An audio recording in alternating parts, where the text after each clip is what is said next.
रुखसाना को क्यों नजरअंदाज किया गया, ये सवाल है मेरा वक्त के हुक्मरानों से। क्यों रुखसाना हिंदुस्तान की बेटी नहीं है? क्यों रुखसाना कर्नाटक की जनता नहीं है? क्यों रुखसाना को नजरअंदाज किया जा रहा है, मेरा ये सवाल है। हमारी एक बहन नेहा के साथ जो वाकया हुआ, वाकई गलत हुआ, इंसानियत के खिलाफ हुआ। मैं उसकी जो है ना पुरजोर तरीके से मजम्मत करता हूँ। बच्चों की तालीम के वास्ते आज एक ऑटो चलाने वाला, होटल में काम करने वाला, रिक्शा चलाने वाला, ठेला बंडी निकलने वाला ये चाहता है कि मेरी औलाद मेरे जैसी मेहनत और मशक्कत से बचे रहे, उनको भी ठंडी छांव में एसी में बैठकर ऑफिसर बने, ये ख्वाब देख रहा है। अभी आज की जो प्रेस कॉन्फ्रेंस बुलाई गई है, किस लिए बुलाई गई सब? अस्सलाम वालेकुम, सभी को आदाब। मेरे बिदर पार्लियामेंट कॉन्स्टिट्यूंसी के तमाम बाशिंदों को, तमाम वोटर्स को मैं वसीमुद्दीन किरमानी इस प्रेस कॉन्फ्रेंस के ज़रिए ये बताना चाहता हूँ कि मैं इंतखाबात के अंदर साबित कदम हूँ। अल्लाह के फजलो करम से मेरा जो इंतखाबी निशान है वो साइकिल में हवा भरते सो पंप है, हवा भरते सो पंप, साइकिल पंप मेरा इम्तियाजी निशान है और मेरा सीरियल नंबर 17 है, 17।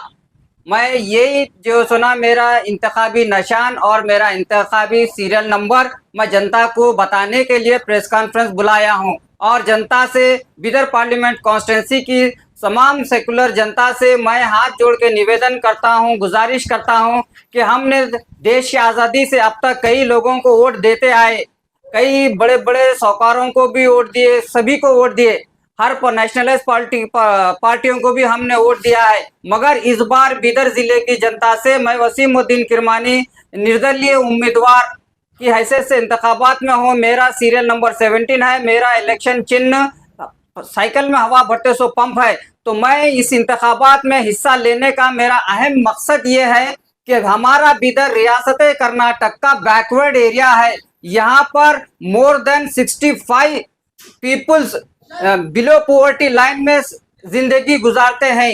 इनकी गुर्बत को दूर करना है, बैकवर्डनेस को दूर करना है बिदर जिले की। तो बिदर जिले के अंदर हॉस्पिटलाइज सिस्टम को मजबूत करना है। बिदर के सरकारी हॉस्पिटलों की हालात देखो आप, कई देहातों में हॉस्पिटलों की बिल्डिंग सही नहीं है। और बिदर का जो ब्रिम्स हॉस्पिटल है उसकी हालत भी इतनी खस्ता है, खाली बिल्डिंग है वो। आज वहां पर भी जाके देखिए, सफाई का कोई निजाम साफ नहीं, मच्छर वहां पे भी बहुत कसीर तादाद में है हॉस्पिटल में, पानी का डबरा ठहरे वाला रहता है गंदा बिल्डिंग के आसपास, और टाइम पे ट्रीटमेंट सही ना होता, लोगों को मेडिसिन सही नहीं मिलता, बाहर से मेडिसिन परचेस करना पड़ता है।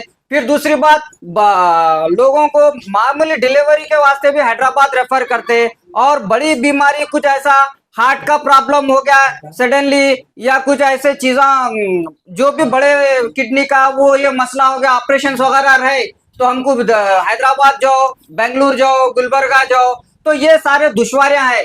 तो मैं गरीब जनता कैसा अपने आप को कंट्रोल करेंगी? वो तो पहले बड़ी बीमारी का नाम सुनते परेशान हो जाती है।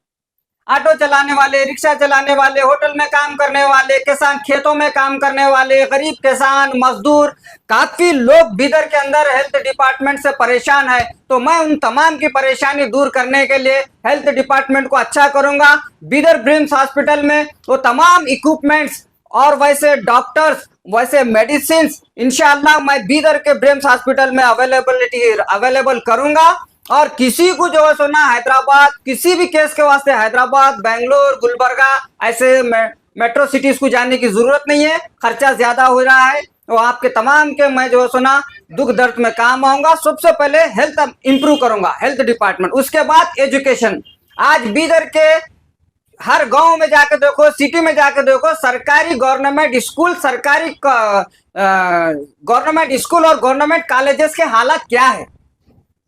सरकारी स्कूलों की हालत इतनी खस्ता है, इतनी बद से बदतर होते जा रही है दिन ब दिन। मैं बार बार Bidar deputy commissioner, Bidar DDPI से, बिदर एमएलए से और जेडपीसीएस से कई बार मैंने नुमाइंदगी की, मगर कोई इसके ऊपर जो है सुना अपना जहन डालने को तैयार नहीं है। इस वजह से मैंने ये इकदाम उठाया है, ये फैसला लिया है कि किसी के ऊपर भरोसा नहीं, खुद आगे बढ़ना, खुद क़ियादत करना, खुद मसले को हल करना। बिदर के मजलूमों की आवाज बन के उभरा हूं मैं, और इन मसाइलों को मैं हल करूंगा और बिदर की जनता को अच्छी सेहत दूंगा, अच्छा एजुकेशन दूंगा, तालीम याफ्ता बनाऊंगा। बिदर की गुर्बत दूर होना बोले तो उसकी दो चाबी है। पहली चाबी अच्छी हेल्थ, दूसरी चाबी क्वालिफाइड।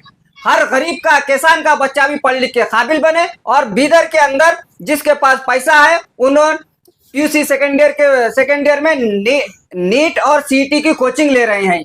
अब गवर्नमेंट पीयू कॉलेज के अंदर नीट और सीईटी की कोचिंग जो है ना अवेलेबल नहीं है। बोलते खाली हाउ हम स्टार्ट करते, जब स्टार्ट करते गवर्नमेंट पीयू कॉलेज के बच्चे भी जो है ना मेडिकल सीट हासिल करना ना, इंजीनियरिंग सीट हासिल करना, उनको भी जो है ना अच्छी सीट मिलना, उन्होंने भी जो है ना फ्री ऑफ कॉस्ट मेडिकल में सिलेक्शन होना, गवर्नमेंट पीयू कॉलेज में पढ़ने वाले बच्चे भी। मैं गवर्नमेंट पीयू कॉलेज में भी अगर आप मुझको कामयाब बनेंगे तो गवर्नमेंट पीयू कॉलेज के बच्चों को भी अच्छी तालीम दूंगा और उनको भी मेडिकल और इंजीनियरिंग में सीट दिलाऊंगा। और बिलखुसूस पूरे गवर्नमेंट स्कूलों को इतना डेवलप करूंगा।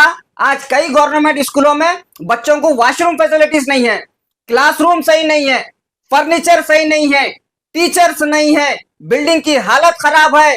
रात में देखो शराबियों का अड्डा बन चुका है। ऐसे चीजों से और बिल्डिंग की जो है ना बाउंड्री नहीं, ऐसे खस्ता हालत हो गई है। एजुकेशन, स्कूल एक ऐसी मंदिर है, स्कूल एक ऐसी इबादत गाह है जहां से इंसानियत का दर्स मिलता है, इंसान को इंसान से मोहब्बत करने की तालीम मिलती है। ये तालीम की कमी से इंसान के अंदर हैवानियत पैदा हो जा रही है। आए दिन बुरे बुरे वाकयात पेश आ रहे हैं लोगों में तालीम की कमी से। मैं गरीब के बच्चे को भी तालीम याफ्ता बनाना चाहता हूँ, अमीर के बच्चे को भी तालीम याफ्ता देखना चाहता हूँ।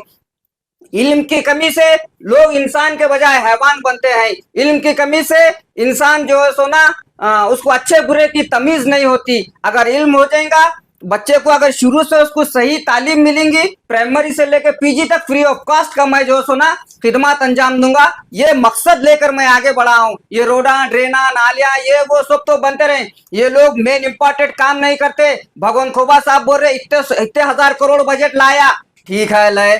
रहीम खान साहब बोल रहे मैं इतने हजार करोड़ बजट लाया हमारी सरकार में, ठीक है लय। लाके करे क्या जी? जो मेन बुनियाद है वो बुनियाद जो है ना पूरी ढीली हो गई है। इंसान की जिंदगी की बुनियाद ढीली हो गई है। इंसान की जिंदगी की बुनियाद एजुकेशन और हेल्थ है। ये बुनियाद पूरी तबाह और बर्बाद हो गई है तो इमारत कहां से खड़ी रहेंगी बोलो तुम? मैं बुनियाद मजबूत कर रहा हूं बिदर जिले की अवाम की। मेरी गुजारिश है हाथ जोड़ के कि आप बुनियादी ढांचे को मजबूत करने में मुझ गरीब का साथ दीजिए। मैं गरीब हूं, गुर्बत क्या होती है मेरे को मालूम है। बच्चों की तालीम के वास्ते आज एक ऑटो चलाने वाला, होटल में काम करने वाला, रिक्शा चलाने वाला, ठेला बंडी निकलने वाला ये चाहता है कि मेरी औलाद मेरे जैसी मेहनत और मशक्कत से बचे रहे, उनको भी ठंडी छांव में एसी में बैठकर ऑफिसर बने। ये ख्वाब देख रहा है। इस ख्वाब की ताबीर पूरा करने के वास्ते बाप माँ रात दिन मेहनत और मशक्कत कर रहे हैं। माँ घरों में काम कर रही है, बाप रिक्शा चला रहा है, मेरा बेटा ऑफिसर बनो बोल के। मगर ये वक्त के ये जालिम इंस्टीट्यूशन वाले हम गरीबों का खून चूस रहे, इतनी फीस मांग रहे, हम जाके उनके पांव तक पड़ रहे मगर वो हमको फीस माफ नहीं कर रहे। तो ये गरीब के सपने साकार करने के वास्ते बेड़ा उठाया हूं मैं। संविधान बन गया, सबको इक्वलिटी है, सबको समानता है, सबको शिक्षा हासिल करने का अधिकार है, सबको ऑफिसर बनने का हक और अधिकार है। मैं ये अधिकार की लड़ाई लड़ रहा हूं। मैं सबको अदलो इंसाफ दिलाऊंगा, इसलिए मेरा साथ दीजिए।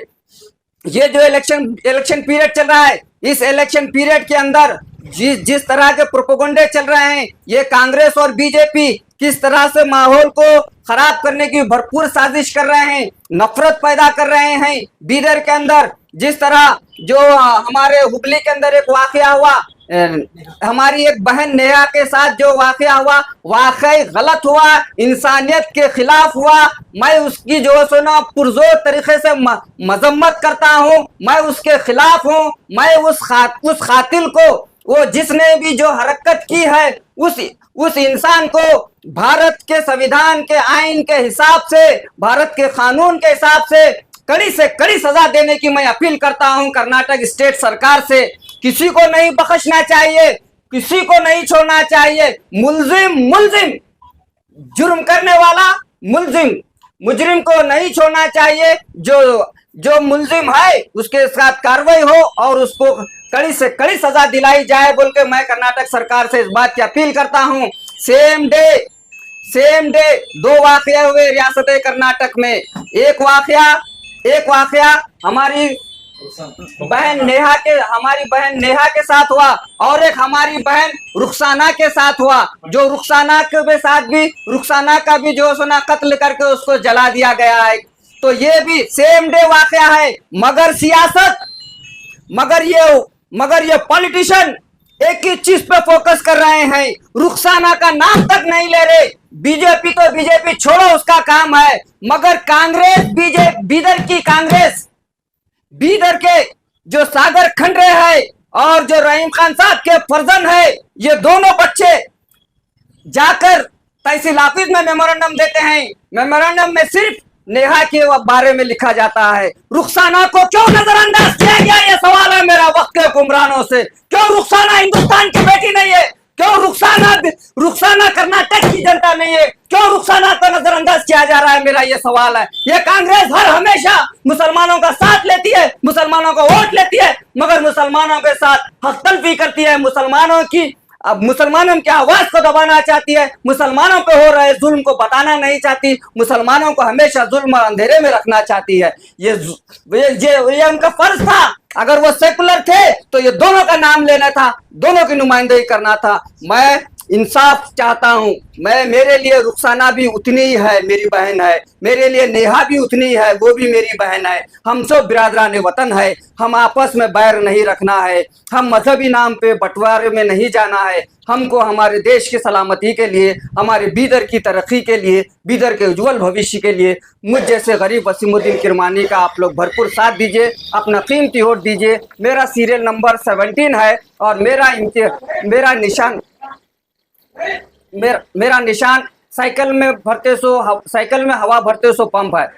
मैं बीदर की तमाम जनता से फिर एक बार गुजारिश कर रहा हूं कि मेरा इंतखाबी निशान साइकिल में हवा भरते सो पंप है और मेरा सीरियल नंबर 17 है। और मैं बीदर की तमाम जनता से वसीमुद्दीन किरमानी इस बात की अपील और गुजारिश करता हूं कि बीदर के हॉस्पिटलाइज सिस्टम को मजबूत करने के लिए हाँ, मैं गरीब हूं, मेरे पास उतना पैसा नहीं कि मैं हर गांव, हर देहात, हर गली पहुंच सकूं। मुझ में जितनी अल्लाह ने ताकत दी है, मैं उतना भाग रहा हूं, दौड़ रहा हूं, कर रहा हूं। अगर मेरी आवाज को हर गांव तक पहुंचाने के लिए सोशल मीडिया का दौर है, यही एक मेरा बड़ा जो है हथियार है। मैं तमाम मेरे नौजवानों से अपील करता हूं कि मेरी हर वीडियो को आप गली देहात तक पहुंचाने के लिए सिर्फ एक ही काम कीजिए, उसको लाइक मत कीजिए मगर शेयर जरूर कीजिए। खुदा के वास्ते, बीदर की तरक्की के लिए आपका एक शेयर बीदर की तरक्की करेगा। आपका एक शेयर गरीब के बच्चों को एजुकेटेड बनाएगा। आपका एक शेयर हर स्कूलों के अंदर पानी की सहूलत होगी, वॉशरूम की सहूलत होगी, क्लासरूम अच्छा होगा, टीचर्स के अपॉइंटमेंट होंगे, सभी चीज होगा। मेरे इस इक़दाम में कामयाबी के वास्ते मैं गरीब हूँ। अगर मेरे चाहने वालों से मैं अपील करता हूं कि अगर वो मुझको आगे बढ़ता हुआ देखना चाह रहे हैं, मेरी आवाज को बुलंद करना चाह रहे हैं, तो मुझको अपने तरफ से जो भी फंडिंग करना है फंडिंग कर सकते हैं। मैं आपकी मदद का मोहताज हूं। मेरे भाइयों, मैं जो बीड़ा उठाया हूं, इसमें कामयाबी के लिए मुझे फंडिंग की जरूरत है। अगर जो भी लोग मेरे को चाहते हैं, मेरी आवाज से पसंद हैं, तो मेरे खिदमत से पसंद हैं, तो मैं उनसे गुजारिश करता हूं कि आपकी थोड़ी सी फंडिंग, चाहे 1 रुपया हो, 1000 रुपये हो, 10,000 हो, 500 हो, 200 हो, मेरे नंबर के ऊपर आप फोन पे कर सकते हैं और चाहे किसी के हाथ से भी आप भेज सकते हैं। आप मेरे को इतनी मदद करें तो बीदर की तरक्की होगी। शुक्रिया, खुदा हाफिज़, वाखिर दान अल्हम्दुलिल्लाह रब्बिल आलमीन। जय हिंद, जय कर्नाटका।